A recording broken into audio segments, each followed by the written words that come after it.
नमस्कार प्यारे साथियों, आप सब कैसे हैं। उम्मीद करते हैं और आशा करते हैं जो आप लोग अच्छे होइएगा और स्वस्थ होइएगा।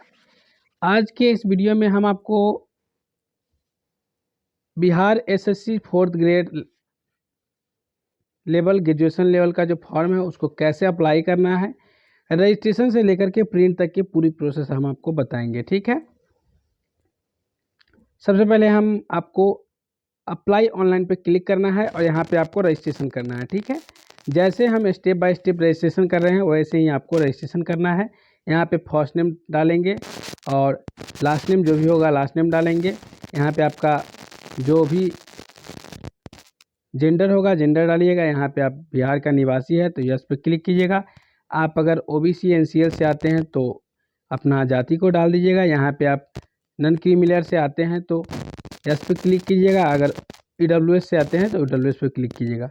सब कुछ क्लिक करने के बाद यहाँ पे अगर फ्रीडम फाइटर है तो यस पे क्लिक कीजिएगा, नहीं तो नो पे क्लिक कीजिएगा। इससे पहले आपने किसी भी सिविल सर्विस में सिलेक्शन हुआ है, अगर हुआ है तो आपको टाइप करना है, नहीं हुआ है तो छोड़ दीजिएगा। यहाँ पे आप मोबाइल नंबर को डालिएगा, अपना मोबाइल नंबर। फिर यहाँ पे आपको ईमेल आईडी को डालना है। जो भी ईमेल आईडी आपके पास होगा वही ईमेल आईडी आपको यहाँ पे डालना है। आपको ध्यान रहे ईमेल आईडी आपका चालू अवस्था में होना चाहिए। ठीक है, तभी आपका मोबाइल पे ये जो है ओटीपी आ पाएगा। आपका ईमेल अगर चालू नहीं होगा तो फिर आपका ओटीपी नहीं आ पाएगा। ठीक है, इस बातों को आपको ध्यान रखना है। यहाँ पे जैसे ही ईमेल को डाल देंगे, ईमेल डालने के बाद जो है अब नीचे आपको यहाँ पे आपका अपना डेट ऑफ बर्थ डालना है। जो भी आपका डेट ऑफ बर्थ होगा यहाँ पे डेट ऑफ बर्थ को डाल देंगे।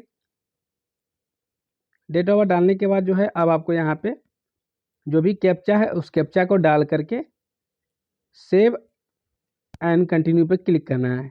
ओके पे क्लिक कर देना है। सब कुछ आपको यहाँ पे देख लेना है। यहाँ पे 20 मिनट का टाइमिंग दिया हुआ है। 20 मिनट में आपको फॉर्म को फिलअप कर लेना है। यहाँ पे आपको सब कुछ देख लेना है, सही है। सही अगर है तो आपको क्या करना है, कन्फर्म पे क्लिक कर देना है। ठीक है, कन्फर्म एंड नेक्स्ट पे क्लिक कीजिएगा। कन्फर्म एंड नेक्स्ट पे जैसे क्लिक कीजिएगा यहाँ पे आपको कंटिन्यू, यहाँ पे देख सकते हैं आपका जो रजिस्ट्रेशन है यहाँ पे कंप्लीट हो चुका है। और जो भी रजिस्ट्रेशन नंबर आपको मिला है कंटिन्यू फिर लॉगिन पे क्लिक करेंगे। जैसे ही कंटिन्यू टू लॉगिन पे क्लिक करेंगे यहाँ पे जो भी लॉगिन आईडी आपको मिला है वह लॉगिन आईडी लेकर के और जो भी आपको पासपोर्ट मिला है उस पासपोर्ट को लेकर के फिर आपको यहाँ पे लॉगिन करना है। ठीक है, जो भी पासपोर्ट हमें मिला है हम अपना पासपोर्ट को यहाँ पे डाल देंगे।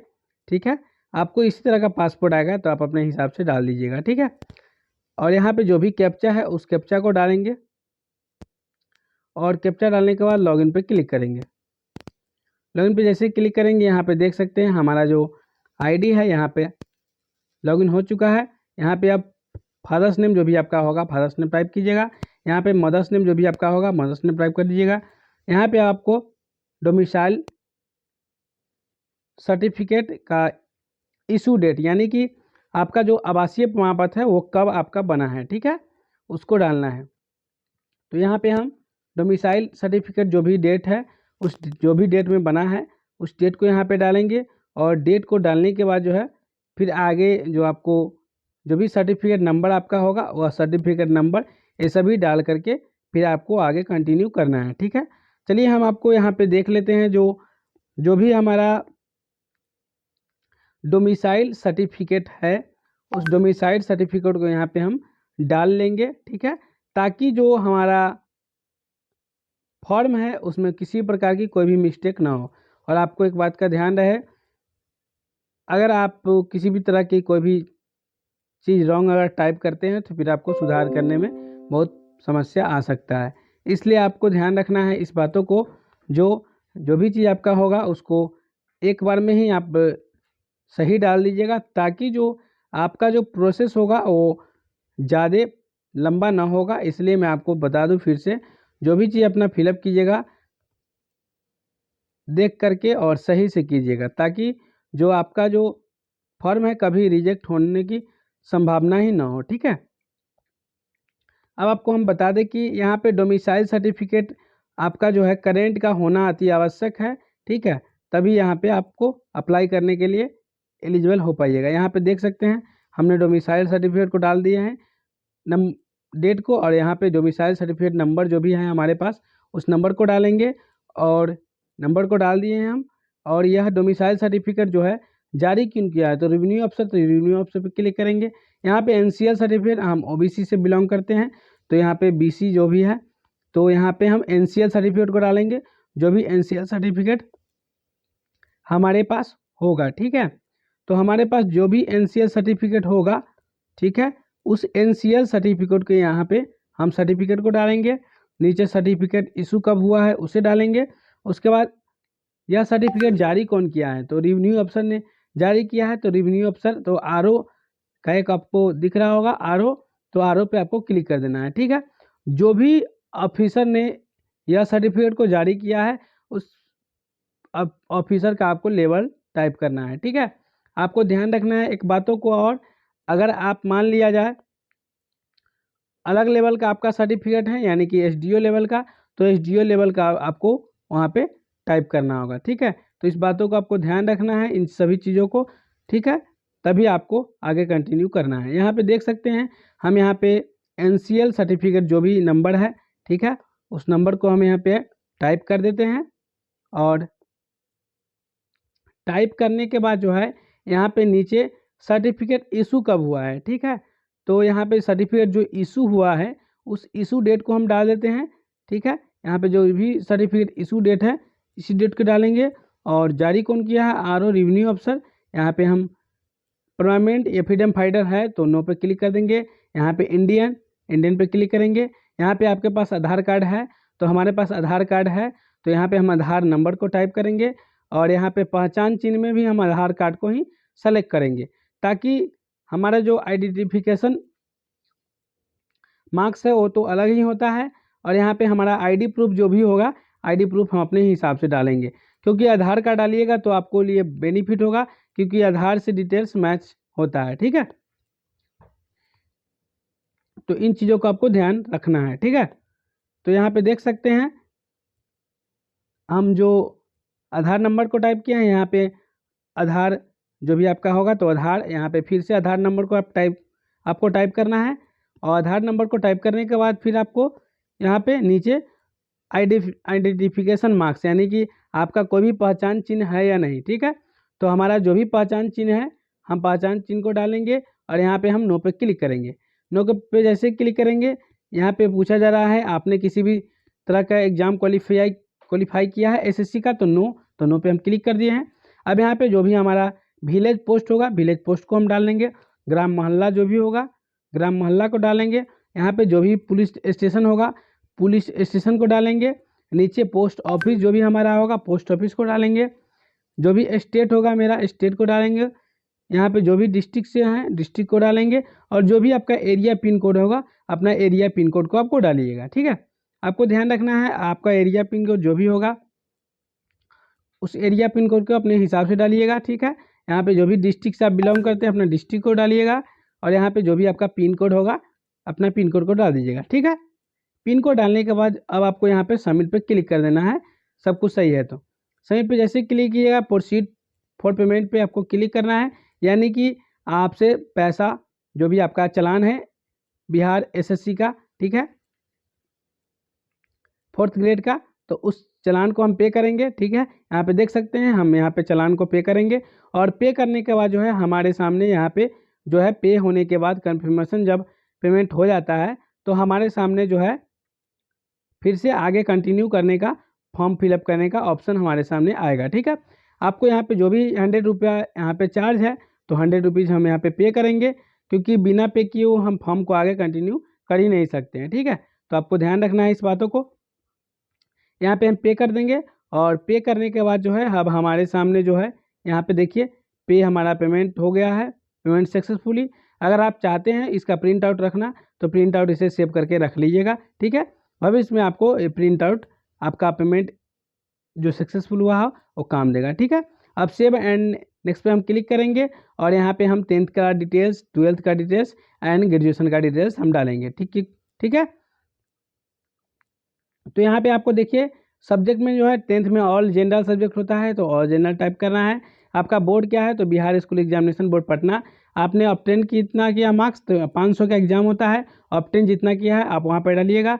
यहाँ पे अपना परसेंटेज आपको ऑटोमेटिक आ जाएगा। यहाँ पे अब आपको यहाँ पे सर्टिफिकेट नंबर डालना है, जो भी सर्टिफिकेट नंबर आपका होगा उसे डालिएगा।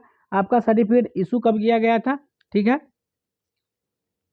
तो उसे डालिएगा। ठीक है, आपको ध्यान रखना है जो सर्टिफिकेट आपका इशू डेट होगा उसे आपको डालना अनिवार्य है। ठीक है, ताकि जो आपका फॉर्म है वो 100% सक्सेसफुल सबमिशन हो सके। ठीक है, अब यहाँ पे हम इंटरमीडिएट में क्या था आपका स्ट्रीम, तो साइंस था, तो साइंस को हम डालेंगे।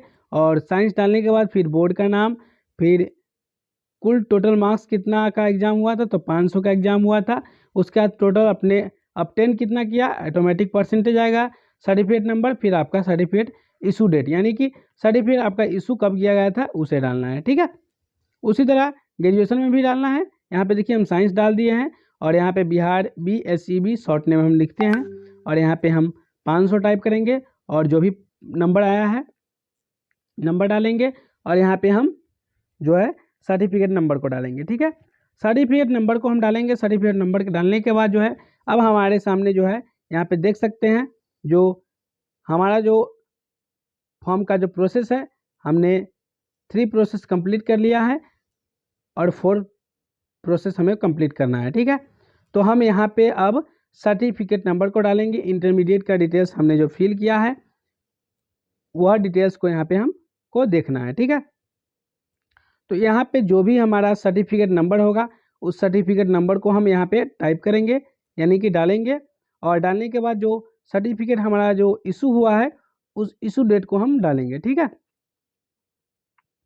इशू डेट का हम डालेंगे। इशू डेट डालने के बाद जो है यहाँ पे हमें आप ग्रेजुएशन का डिटेल्स को फिल करना है। ठीक है, यहाँ पे हम देख सकते हैं, आप यहाँ पे हम डाल चुके हैं जो सर्टिफिकेट मेरा इशू कब हुआ है, और इशू डेट डालने के बाद जो है अब हमारे सामने यहाँ पे देख सकते हैं जो हमारा जो ग्रेजुएशन का डिटेल्स है यहाँ हमें पे फिल करना है। ठीक है, तो यहाँ पे ग्रेजुएशन का डिटेल्स हमें फिल करना है, तो फिर हम ग्रेजुएशन पे क्लिक करेंगे। ठीक है, सब कुछ को हम अच्छे तरीके से ध्यानपूर्वक मिला लेंगे ताकि जो हमारा फॉर्म है वो गलत ना हो और किसी भी तरह की मिस्टेक ना हो। ठीक है, तो यहाँ पे देख सकते हैं हमने जो डिटेल्स फिल किया है वो डिटेल्स प्रॉपर हम यहाँ पे बारीकी से यहाँ पे धीरे धीरे मिलान कर लेते हैं, ताकि जो हमारा फॉर्म है उसमें किसी भी तरह प्रकार की त्रुटि पाई ना जाए। ठीक है, अगर त्रुटि पाया जाता है तो फिर हमें ही दिक्कत होगा। ठीक है, तो यहाँ पे हम देखिए सब कुछ देख लिए हैं, और उसके बाद हम यहाँ पे जो पासिंग ईयर हमने डाला है वो भी ठीक है। अब यहाँ पे ग्रेजुएशन का डिटेल्स डालेंगे। ठीक है, तो ग्रेजुएशन जो भी यूनिवर्सिटी से आपने किया है, ठीक है, और जो भी सब्जेक्ट से किया है, तो आर्ट्स से हम किए हैं, और आर्ट्स से उसके बाद यहाँ पे जो भी यूनिवर्सिटी से आपने ग्रेजुएशन किया है उस यूनिवर्सिटी का डिटेल्स डालिएगा। यूनिवर्सिटी का डिटेल डालने के बाद यहाँ पे आपका जो अगर आपने ग्रेजुएशन किया है तो आपका 800 नंबर का ग्रेजुएशन ऑनर्स का एग्ज़ाम होता है, 800 यहाँ पे टाइप कीजिएगा, और यहाँ पे ऑटोमेटिक आपका परसेंटेज जो जितना आपने ऑब्टेन किया है ऑटोमेटिक परसेंटेज आपका आ जाएगा। ठीक है, आने के बाद यहाँ पे देख सकते हैं यहाँ पे ऑटोमेटिक परसेंटेज आ गया है। ठीक है, और परसेंटेज आने के बाद जो है अब आपको यहाँ पे सर्टिफिकेट नंबर को डालना है। ठीक है, तो आपको ध्यान रखना है सर्टिफिकेट नंबर आपका जो मार्कशीट मिला होगा उसमें आपको सर्टिफिकेट नंबर मिला होगा। ठीक है, सबसे नीचे रहता है, उस नंबर को आपको टाइप करके डाल देना है। डालने के बाद यहाँ पे जो है आपका सर्टिफिकेट इशू कब हुआ है इशू डेट भी आपको डालना है, क्योंकि सर्टिफिकेट इशू डेट जब तक आप नहीं डालिएगा तब तक आपको दिक्कत हो सकता है। ठीक है, तो इस बातों को आपको ध्यान रखना है। यहाँ पे जो भी आपका इशू डेट है उसे डाल दीजिएगा और सबमिट पे क्लिक कर दीजिएगा। ठीक है, सबमिट पे जैसे ही क्लिक कीजिएगा, क्लिक करने के बाद जो है आपके सामने यहाँ पे देख सकते हैं सेव एंड नेक्स्ट का एक ऑप्शन दिख गया है, यानी कि आपने जो जो भी डिटेल्स यानी कि जो भी अपना क्वालिफिकेशन का डिटेल्स फिल किया है यहाँ पे आ गया है। अब यहाँ पे आपको क्या करना है, अब यहाँ पे आपको फ़ोटो सिग्नेचर हिंदी इंग्लिश में आपको डाल करके फिर आपको लाइव फ़ोटो पे क्लिक करना है। ठीक है, आपको ध्यान रखना है इस बातों को, जब तक आप यहाँ पे फ़ोटो को फिलअप नहीं कीजिएगा फ़ोटो अपना, और सिग्नेचर तब तक आपका लाइव फोटो का प्रोसेस यहाँ पे नहीं दिखेगा। ठीक है, आपको इस बातों को ध्यान रखना है। तो यहाँ पे सेव एंड नेक्स्ट पर क्लिक करेंगे और सेव एंड नेक्स्ट पर क्लिक करने के बाद यहाँ पे देख सकते हैं हमारा जो फोटो और सिग्नेचर का जो साइज मांगा जा रहा है, यानी कि 50 KB के अंदर मांगा जा रहा है और 220 बाई 200 पिक्सल चाहिए। ठीक है, तो हमने साइज पहले से बना चुके हैं ऑलरेडी, यहाँ पे डाल देंगे और जो भी सिग्नेचर हम यहाँ पे बना चुके हैं ऑलरेडी उसे हम डाल देंगे। और यहाँ पे जो भी हिंदी में सिग्नेचर मेरा है बन चुका है ऑलरेडी उसे हम डालेंगे 20 KB के अंदर 200 बाई 60 पिक्सल और सबमिट पे क्लिक कर देंगे। ठीक है, सबमिट पे जैसे ही क्लिक करेंगे, क्लिक करने के बाद जो है यहाँ पे हमारा फ़ोटो अपलोड हो चुका है, सेव हो चुका है। अब यहाँ पे देख सकते हैं आप, यानी कि हमारा यहाँ पे लाइव फ़ोटो के लिए आ गया। देखिए हम लाइव फ़ोटो क्लिक कर लिए हैं और सेव एंड नेक्स्ट पे क्लिक करेंगे और आई पे क्लिक करेंगे और यहाँ पे देख सकते हैं हमारा जो फॉर्म है यहाँ पे फाइनल सबमिट हो चुका है। अब प्रिंट आउट पे हम क्लिक करेंगे, हमारा प्रिंट आउट हो जाएगा। साथियों देख सकते हैं आप, यानी कि बिहार SSC 4th ग्रेड का फॉर्म कैसे अप्लाई होगा।